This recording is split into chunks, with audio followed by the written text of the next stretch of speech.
Bueno, en este video continuamos entonces explicando la obtención de hidrógeno. En este caso se observan las distintas etapas que yo expliqué acá, pero a mí me parece que todavía no están suficientemente claras, entonces le incorporé una presentación hecha a mano. Acá doy cuenta entonces del mineral, que me parece que va a ser más claro explicarlo así. El mineral entonces es una mezcla de óxidos, de este óxido hidratado de aluminio, que es el que nos interesa a nosotros, más óxido de hierro, más óxido de silicio, y hasta puede tener un poquito de dióxido de titanio, ¿sí? Entonces, los pasos son los clásicos: extracción del mineral, o sea, se aplica la minería que corresponde; acondicionamiento del mineral moliendo y trituración para favorecer el ataque químico. Siempre recordamos que a menor tamaño de partícula, mayor velocidad de reacción.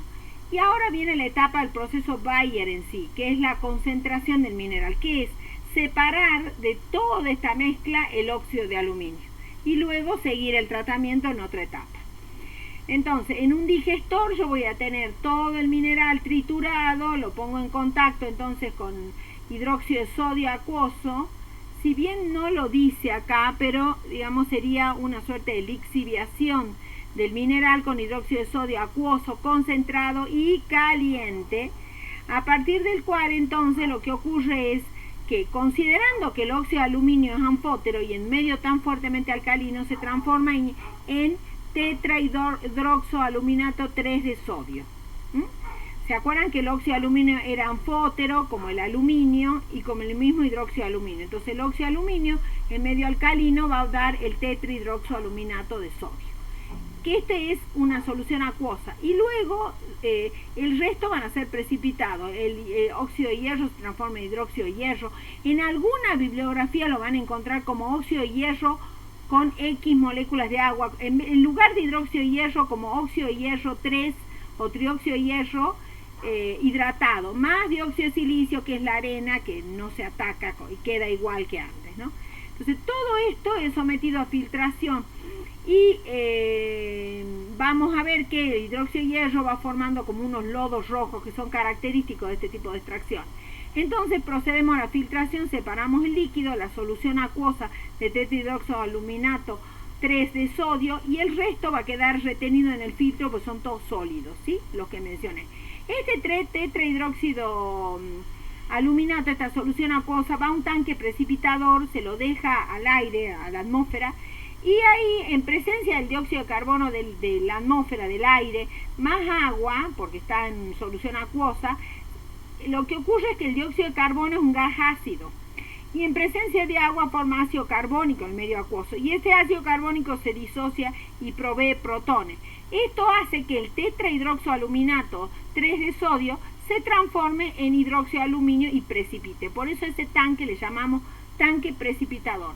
Cuando precipita, ahí concentramos todo el aluminio en el precipitado. Luego nuevamente una filtración y vamos a tener el sólido, que es lo que nos interesa ahora, precipitado y retenido en el filtro, y el líquido, que va a ser una solución acuosa de carbonato de sodio, ¿sí?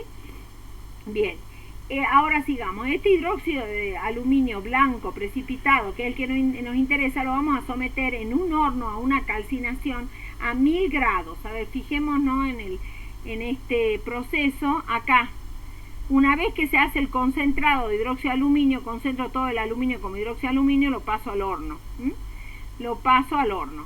Y en el horno se va a deshidratar, va a producir óxido de aluminio, y a esta temperatura todo el agua va a escapar como vapor.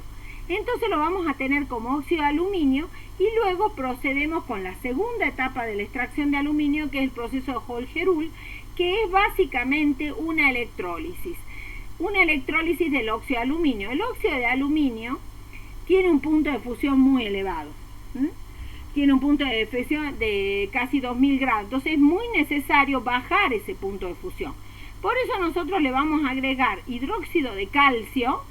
Por eso acá, fíjense, le vamos a agregar dos agregados fundamentales. Uno es hidróxido de calcio, fluoruro de calcio, estoy hablando macana. Fluoruro de calcio, le vamos a agregar fluoruro de calcio, para que forme una mezcla fundente, una mezcla que tenga un punto de fusión menor. Y también le vamos a agregar criolita, la criolita, que es esto, criolita fundida, criolita, que es un complejo hexafluoroaluminato de sodio, y toda esa mezcla va a fundir a una temperatura 1000 grados menor, o sea, 1000 grados voy a tener toda esa mezcla líquida. Además, la criolita va a ayudar, es una suerte de catalizador, digamos, tómenme la expresión, que ayuda a que se generen iones. Como está fundida, está líquida, haya mucho más iones. Yo necesito iones para sostener una electrólisis. Entonces, esa electrólisis va a ocurrir de tal manera que el tanque de acero va a actuar de cátodo, va a estar conectado a la terminal negativa de la fuente de corriente continua, y los ánodos van a ser de carbón y van a estar conectados a la fuente, a la terminal positiva de la fuente de corriente. Entonces, ¿cuáles son las hemireacciones que vamos a generar en este electrólisis? Consideremos que vamos a electrolizar, que la electrólisis va a ocurrir a 900 grados para tener toda esta mezcla fundida y tener, por supuesto, iones portadores de carga móviles que me permitan la conducción de la corriente. Entonces, en el ánodo, el ion óxido, ahora el agregado de criolita va a favorecer que el óxido de aluminio se disocie en iones. Entonces, que me provea de iones óxido, iones óxido 2 menos y aluminio 3 más. El ion óxido, como es negativo, va a migrar al ánodo y se va a oxidar y nos va a dar oxígeno. Ahí se va a generar, aquí hay burbujitas, se van a producir oxígeno alrededor del ánodo, ¿sí? De los ánodos de carbón. Y el cátodo, en el cátodo se va a producir la reducción del ion aluminio a aluminio 0. Como nosotros, si nos acordamos, el punto de fusión del aluminio es 600, 660 más o menos. Y nosotros electrolizamos la solución entre 900 y 1000 grados para tener toda la mezcla fundida que expliqué antes. Entonces el aluminio se lo va a obtener líquido y luego se lo va a recibir líquido y luego se va a solidificar en moldes. Este óxido de aluminio que se obtiene es un óxido que está impuro. ¿Con qué está impuro? Generalmente con hierro. Y nosotros necesitamos que el aluminio salga puro para que de todas las prestaciones que necesitemos para utilizarlo en perfiles de aluminio para la construcción, porque es ligero y resistente a la oxidación y todas esas cuestiones. Entonces es importante purificarlo porque nos sale impuro el óxido de aluminio de esta electrólisis. Una cuestión que también hay que hacer notar es que el ánodo, que es de carbón amorfo, generalmente reacciona con el oxígeno y forma dióxido de carbono y se va gastando el ánodo. Entonces, uno de los procedimientos de mantenimiento del proceso es ir renovando los ánodos. ¿Sí? Bien. Acá tenemos algunos datos en cuanto a la relación de cantidad de la cantidad de bauxita procesada. Por ejemplo, 4000 kilogramos de bauxita con una pureza del 50% de óxido de aluminio, o sea que el resto del 50% restante es todos los óxidos que mencioné: óxido de hierro, arena, dióxido de silicio, dióxido de titanio. Entonces, me va a producir, luego de la concentración, 1900 kilogramos de óxido de aluminio. Ese es el rendimiento del proceso de concentración. Y luego, sometido a la electrólisis, acá tenemos datos de energía eléctrica que se le suministra a la fuente de corriente. Se obtiene, acá por ejemplo se gastan 70 kilogramos de criolita. La criolita es un mineral, pero también se lo prepara, se lo sintetiza, digamos, ¿no? 400 kilogramos de ánodos de carbono, esos son todos insumos del proceso. Llego a obtener 1000 kilogramos de aluminio. 1000 kilogramos de aluminio, o sea, la cuarta parte de lo que yo procesé de bauxita. Bueno, entonces vamos a la purificación del aluminio. La purificación es lo que se llama una refinación electrolítica. ¿Se acuerdan que yo les dije? Los procesos de purificación dependen de cada método de obtención industrial. Los métodos de obtención industrial no se presentan como mero listado de reacciones químicas. Hay que ir explicando el fundamento de cada etapa.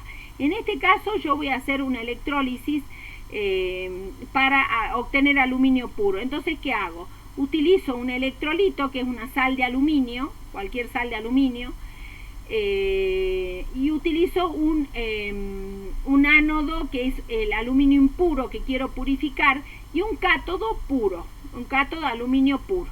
Entonces esto lo conecto a la fuente de corriente y procede la electrólisis. Cuando procede la electrólisis, lo que ocurre es que el aluminio impuro se oxida, porque es el ánodo, y pasa a aluminio más 3. Y el aluminio más 3, el ion aluminio más 3, y va liberando las impurezas que se van acumulando en la parte inferior de la cuba electrolítica, que son los barros o lodos anódicos. Entonces son restos, aquí se van acumulando todas las impurezas. Y luego el ion aluminio se reduce a aluminio 0 en el cátodo y se va depositando en el cátodo, y entonces el cátodo, fíjense cómo va aumentando su volumen, y el ánodo disminuye su volumen, ¿sí? Esa es una característica de los procesos de refinación electrolítica. Acuérdense que estos métodos los vamos a presentar nuevamente en el caso de la purificación del cobre, ¿sí? Los lodos anódicos, acuérdense, van a ser muy ricos en hierro. Bien, vamos a ver que les recomiendo entonces que ustedes planteen la reacción del ánodo y la reacción del cátodo.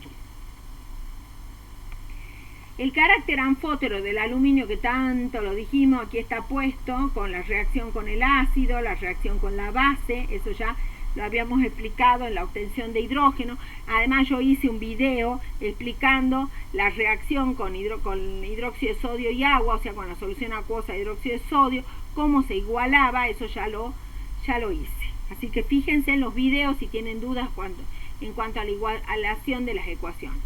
Recordemos el proceso de pasivación del aluminio, en el cual el aluminio reacciona con oxígeno, con el oxígeno del aire, y va formando una capa que es una capa adherente. Eso es muy interesante, porque tiene una diferencia muy grande con el óxido de hierro. En el óxido de hierro, el hierro cuando se va oxidando la superficie del hierro, va formando óxido que se va desprendiendo y va dejando toda la superficie de hierro deteriorada. Entonces, este proceso se llama pasivación. Recuérdenlo porque lo vamos a ver en otros casos. En el óxido de aluminio es fundamental, porque eso hace de que las superficies de los perfiles de aluminio no brillen como las superficies metálicas, sino que tengan un color así acerado, opaco, característico, digamos, de los perfiles de aluminio en la superficie de aluminio. Ahora veamos lo que pasa con el catión aluminio, hidratado e hidrolizable. Hasta ahora nosotros habíamos analizado los casos de hidrólisis de sales de ácidos débiles, de sales de bases débiles, donde el catión o el anión se hidrolizaba, ¿sí? Resulta que el ion aluminio también se hidroliza. A ver, yo acá lo desarrollé acá. Fíjense que el comportamiento, vamos a analizar el comportamiento del aluminio, sobre todo del catión aluminio, cuando el aluminio está como ion 3+, su comportamiento ácido-base, porque sufre hidrólisis. Entonces vamos a tener, por ejemplo, cualquier sal de aluminio, tomemos el sulfato de aluminio, que es soluble, y en solución acuosa está totalmente disociado. Acá lo tenemos, el sulfato de aluminio. Cuando lo disolvemos en agua, ¿qué es lo que ocurre? El aluminio el aluminio 3+ tiende a hidratarse fuertemente. Acá tengo un ciclo de von Harve para explicar por qué el aluminio se hidrata con tanta facilidad en solución acuosa. Lo que ocurre es que tiene una elevada entalpía de hidratación, elevadísima, considerando su pequeño radio y su alta carga. Entonces, aquí, a pesar del gasto energético de 3 potenciales de ionización, primero, segundo y tercero, más la entalpía de sublimación, todos estos calores son compensados con una alta energía de hidratación. Por eso es que el aluminio se hidrata con una fuerza muy grande en solución acuosa, y por eso, porque es un catión polarizante, ¿se acuerdan? Ese catión polarizante me hace que el aluminio en solución no exista como aluminio 3+, sino como ion hexaco aluminio 3, acá falta el más, ¿no? Ion hexaco aluminio 3+. Entonces, ese ion hexaco aluminio es el ion aluminio 3+, que es en el caso de, como hablábamos de los complejos del tetrahidroxocincato 2 de tetrahidroxocincato, el tetrahidroxoaluminio. Fíjense, el aluminio atrae, entonces es un ácido de Lewis, está con 3+, está deficiente de electrones y atrae con fuerza los pares electrónicos del agua, los pares electrónicos, los pares de no enlace del oxígeno del agua, y se liga, se coordina y forma un complejo, el hexacuo aluminio 3+. Este hexacuo ion aluminio 3+, en solución acuosa sufre hidrólisis. O sea, así como analizábamos la hidrólisis de sales, bueno, aquí vamos a analizar una hidrólisis particular. Este ion hexacuo aluminio, lo que ocurre es que el aluminio atrae con fuerza el enlace aluminio-oxígeno es muy fuerte, muy estable. Entonces, cuando la molécula de agua se une y le aporta un par electrónico y se forma un complejo, un compuesto de coordinación con el aluminio, esta unión es fuerte, entonces se fortalece esta unión y se debilitan las uniones oxígeno-hidrógeno del agua.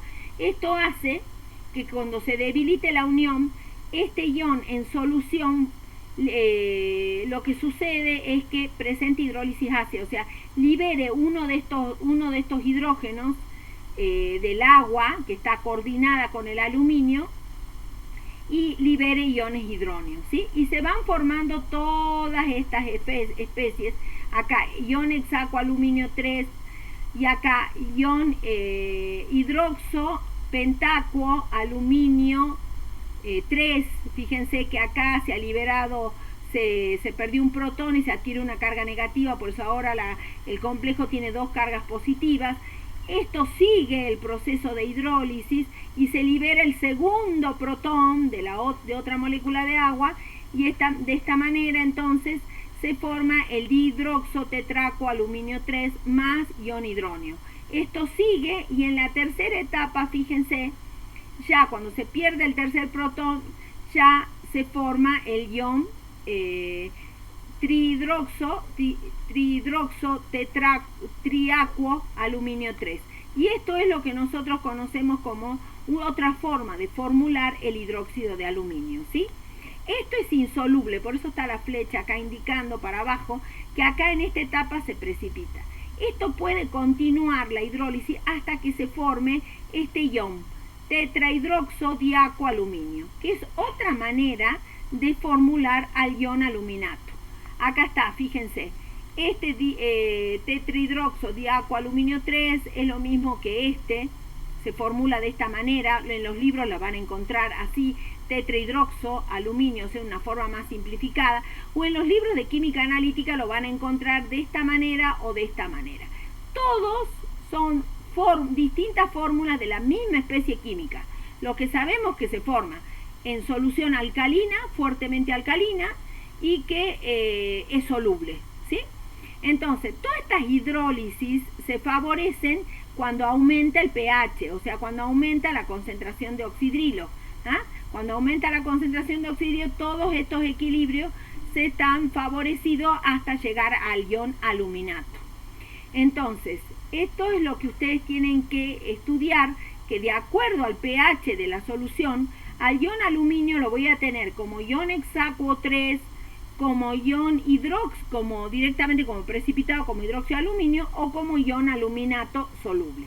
Aquí abajo le planteo las mismas ecuaciones de hidrólisis, pero en forma simplificada. A mí no me interesa tanto que se acuerden ahora cómo formular todas estas especies complejas, sino que lo pueden hacer más sencillito de esta manera. En vez de poner ion hexaco, pongo aluminio más 3, pero nunca olvido que en solución acuosa en realidad prevalece este ion. El ion está hidratado con 6 moléculas de agua. Van a ver que este ion hidratado con 6 moléculas de agua, no van a ver, sino que se pueden dar cuenta, al ser el aluminio unido a tener 6 densidades electrónicas a su alrededor, es un ion de geometría octaédrica. Fíjense, aquí está el ion aluminato, el tetridroxoaluminato, que se lo plantea entonces con 4 oxidrilos alrededor, ¿sí? Este es el ion aluminato. Volviendo a las... acá están las hidrólisis también simplificadas, fíjense. Les recuerdo nuevamente que el ion aluminio, el 3+, se hidrata con mucha fuerza. Acá está la alta densidad de carga. Fíjense que la única forma de estabilizar el estado iónico de los elementos del grupo 13 consiste en hidratar al ion metálico. O sea, que el ion aluminio más 3 en solución nunca va a estar libre, siempre va a estar rodeado de 6 moléculas de agua. Fíjense lo que es la entalpía de hidratación del ion tripositivo, es menos 4.665 kJ por mol. Es enorme. Es una... Si ustedes comparan con la que la energía o la entalpía de hidratación del litio, este es muchísimo mayor. Es casi suficiente por sí sola para balancear la suma de las 3 entalpías de ionización. Volvemos acá. ¿Ves? Esta entalpía de hidratación es tan grande y negativa que cuando se libera, por supuesto porque es exotérmica, y compensa los gastos de las etapas endotérmicas, o sea, la sublimación del metal, del pasaje de sólido a gas y todo el costo energético de las 3 entalpías, de los 3 potenciales de ionización. Entonces, en este ciclo yo balanceo energía. En una etapa gasto y en otra etapa se me devuelve. Entonces, esto me va a hacer que la entalpía total va a ser lo menos positiva y lo más negativa posible, lo que me indica que va a ser más favorable termodinámicamente. Bueno, acá lo vemos. Acá está presentado el hidróxido de aluminio, que yo le decía que era anfótero, o sea que también reacciona con ácidos y bases. Bien, esto que estábamos explicando acá lo podemos ver en un gráfico, ¿no? Que es solubilidad del ion aluminio versus el pH, ¿sí? A medida que aumenta el pH, ¿qué es lo que va a pasar? O sea, a pH ácidos, muy ácidos, fíjense, si el pH es muy ácido, este equilibrio se desplaza hacia los reactivos y esta especie predomina y que es soluble, ¿sí? Es soluble. A medida que aumenta el pH, ¿qué pasa? Empiezan a aparecer todas estas especies hasta que precipita el hidróxido de aluminio. Acá, en esta zona entre más o menos 5, pH 5 y pH 8, predomina el hidróxido de aluminio, ¿sí? Fíjense. Y si sigue aumentando el pH, ya directamente lo que se forma es el ion aluminato. Este es el que predomina a pH muy elevados, alrededor de más o menos entre 9 y a partir de sería cerca de 10, ya predomina el ion aluminato, que es soluble. Yo tengo un cálculo hecho que es para una solución de aluminio que va creciendo el pH, cómo se pueden ir calculando estas especies a medida que va aumentando el pH y sacando conclusiones qué ocurre con las distintas especies del aluminio a distintos pH. Bueno, veamos algunas aplicaciones de los compuestos de aluminio. El sulfato de aluminio, aquí me voy a detener. Cuando aplicamos la potabilización del agua, le agregamos en una etapa sulfato de aluminio. Yo decía, créanme todo lo que les digo ahora y después se los voy a explicar. El sulfato de aluminio es un agente coagulante del agua o agente clarificante, porque lo que hace fundamentalmente en medio alcalino, lo que hace es precipitar hidróxido de aluminio, ¿sí? En medio ligeramente alcalino, porque fíjense que ya a partir de 4 de pH 5, ni siquiera alcalino, a pH 5 ya empieza a precipitar el hidróxido de aluminio. El hidróxido de aluminio tiene una cualidad importante, es un precipitado gelatinoso de partícula muy pequeña, o sea que tiene mucha superficie. Cuanto menor es el tamaño de una partícula, mayor es su superficie.